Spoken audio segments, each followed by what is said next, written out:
What's up, guys? Alex here, back with another gun review video. Of course, these videos seem to get a decent amount of likes and comments, so I figured I'd do another one. This one is the Kimber 1911 versus the Smith and Wesson SD9. Now, little disclaimer, this is kind of a unfair comparison because this one's chambered in 9mm, this one's chambered in 45, this one's also a 1911, and this one is striker fired. This one holds 16 rounds, and this one holds 8. This one also has 2 magazines, and this one also only has 1. So, just a little bit of an unfair comparison. I figured it'd be fun to do it anyway. Besides, 9mm versus 45 is the video that's talked about all the time. Well, it's the debate that's talked about all the time. Which one should you get? Should you go with 9mm? Should you go with 45? So we'll also be figuring that out in today's video, along with I'll be filling you guys in on which one of these guns I like the most. Now, this isn't going to be a full-blown review on each gun. If you want to see the full reviews, go a little bit down on my channel, and I have a review on each one of these guns. So let's start with this one, the Smith and Wesson SD9. So I like this one because when I hit the mag release, it's got a very good ejection. So the mag is empty. For those of you that are wondering, yes, the chamber is empty and the gun is unloaded. Now, and same thing with the 1911. So both these guns are unloaded right now. This is the 1911. So it also has a, well, this one has an 8 round. This one is 16 plus 1, and this one is 8 plus 1. And this one is also unloaded. Chamber is empty. Everything is safe. So I'm actually going to decock this one. Now, let me do it with I'm better off with my left hand doing this. Now, I will say,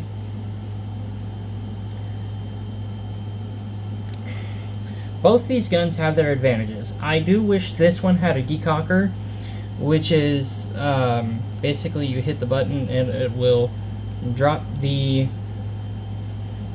hammer, but it will not fire the gun. So that's useful. This one doesn't have one, unfortunately, so you have to grab this, pull the trigger, and hope you don't shoot yourself. So this one can be a little more dangerous to release the firing pin without the gun going off. However, so hold up both these guns. This one is larger. The 1911 is larger. The 1911 has a 5-inch barrel, and this one has, actually this one might be a 5.5, and this one might be a 5. So yeah, this one doesn't have a magazine. This one does right now. So another advantage that the 1911 has over this SD9 is that the 1911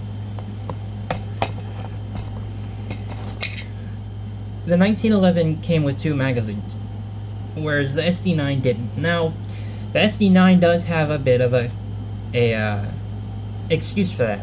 I got the SD9 at a pawn shop, so when I got it, it only came with 1 magazine.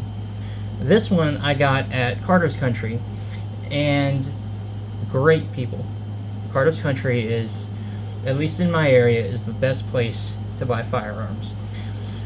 So they gave me an option to get an extra magazine for like 30 bucks. So these mags, I'm not sure if they're $30 and they just gave it to me, or if they're $50 and they just gave me $20 off because I was buying the gun. So check Carter's Country to get pricing on mags. But 8 rounds, and they both fit in the 1911. Now, so mag capacity, the Smith and Wesson definitely takes the cake. 16 plus 1 in the chamber, and it's good. Now, as far as amount of mags, I have to give that to the 1911. So 1 point, 1 point. I will say that in the looks department, the 1911 wins. So another point to the 1911. So that's 2 to the 1911. Now, one area where the Smith and Wesson does win is the mag. Oh, maybe because it doesn't have a magazine in it. Duh. My bad. But the mag release on the Smith or on the 1911 can be a bit complicated for lefties, which I'm a left-handed gun shooter. But right side, it comes out just fine. The magazine release is a bit stiff, and I don't know if that will subside as I use it more. But I don't really shoot this one. This one's more of like a show gun. Now, another place where the 1911 actually has the advantage is in the sights. The sights on the 1911 are way better, in my opinion, than the sights on the Smith and Wesson. So you got this like tritium front sight, almost. Yeah, it's green. It's like a tritium front sight, but then you have a white dot rear. Whereas on the Smith and Wesson, you have full white dot sight. A double white dot there, and a single white dot up here. So both these guns are good. Another place where the Smith and Wesson has an advantage is it actually has a peephole in the top of the chamber, so you can actually check, and it does have front, well they both have front and rear slide serrations for press checks and racking the guns. So that's something that they both have. And I will say the Smith & Wesson's trigger is longer, but the 1911's trigger is smoother and shorter. The reason being is that the 1911 is hammer fired, while the Smith & Wesson is striker fired. So these two guns overall, this one is polymer. It's a polymer frame, kind of like a, well, it's more like a plastic kind of frame, but polymer frame, I think, with metal slide, whereas the Kimber is all metal. So one area where the Smith & Wesson I think is better is in weight. It's a lot lighter. Like if you put both these guns in your hand, you can definitely feel the weight difference. The Kimber is significantly heavier than the Smith & Wesson, but again, plastic polymer frame versus full metal frame. So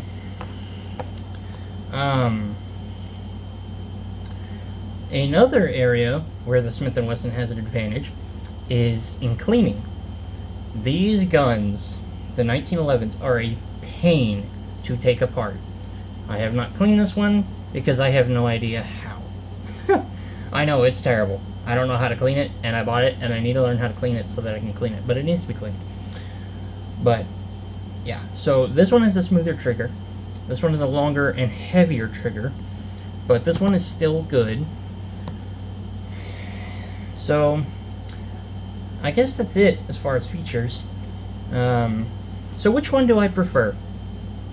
Well, if I'm being honest, I actually prefer the 1911 over the Smith & Wesson because, let me show you, because the 1911 is a full metal frame, has a smoother trigger, and I like the full metal frames, but it has a smoother trigger than the SD9. Though it does have less mag capacity, it is chambered in a bigger and heavier cartridge.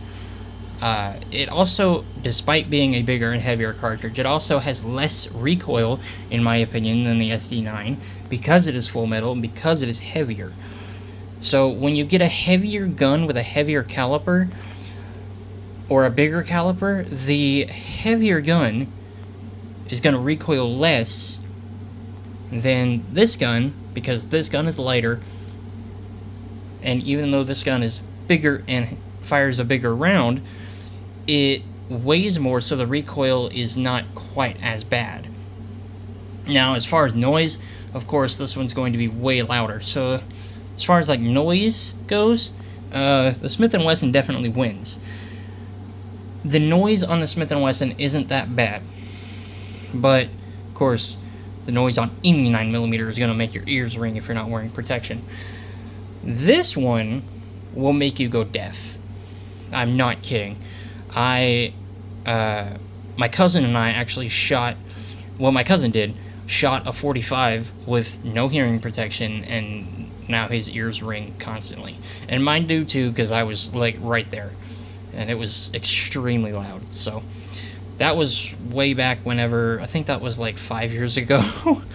So yeah, don't ever do that. It sucks. But this one looks nicer. It's actually a nicer gun to shoot. I like shooting it more than this one, but I hardly ever take this one to the range. Now, I would do, let me know if you guys want to see, it'll be kind of another unfair review or comparison, but so the Smith & Wesson 2.0, the Smith & Wesson Shield 2.0 versus the Canik TP9 SC Elite, or Elite SC. Let me know if you guys want to see that comparison. It's going to be kind of unfair because it's tiny gun versus kind of tiny gun, not so tiny gun, but yeah, let me know if you guys want to see. And I do have another gun in the works. Some people are going to say, why do you have another gun in the works? Because I want another one. I know, you can't ever have too many guns, so yeah. I do like, however, the way this one feels more. What I don't like, and what I will give the Smith & Wesson credit for, is there is this piece right here that you have to depress into the back strap before you can fire the gun. This one doesn't have that. It just has that hinged trigger. So over here, so it does like that, unless you swivel this arm, and then you can fire it. So I don't know which one I like better. Honestly, I almost want to say that I can deal with this one more than that, because that little pivot arm actually provides a heavier trigger, whereas this one is crisp, light, and smooth. I'm telling you guys, if you ever get a 1911, like a full-blown 1911 45, if you get one, don't ever sell it, is what I'm saying, because these guns are awesome.